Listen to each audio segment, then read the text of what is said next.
ظہیر الحسن شاہ صاحب، کیا آپ کو لگتا ہے کہ گورنمنٹ ریلیف دے گی آپ کو پاکستان بچاؤ مارچ کے بعد؟ کیوں نہیں، یہ تو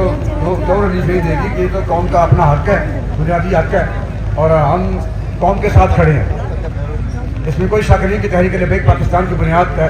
تحفظ ناموس رسالت اور تحفظ ختم نبوت ہے، لیکن ہم عوام کے ساتھ ہی کھڑے ہیں، اور عوام کو ریلیف دلانے کے لیے ہم کراچی سے مارچ لے کے اسلام آباد جا رہے ہیں۔ تو انشاءاللہ یہ مقاصد پورے ہوں گے۔ ہم پیٹرولیم مصنوعات کی قیمتوں کے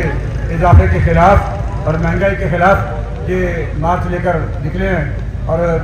ملک پاکستان میں جو جگہ جگہ گستاخیوں کی ایک لہر دوڑی ہے، اس کے خلاف ناموس رسالت کے تحفظ کے لیے، ختم نبوت کے تحفظ کے لیے، اور عوام کو ریلیف دلانے کے لیے، تاکہ یہ عوام جو مہنگائی کی چکی میں پس رہے ہیں، ان بیچاروں پر مزید ظلم نہ کیا جائے بلکہ قوم کو ریلیف دیا جائے۔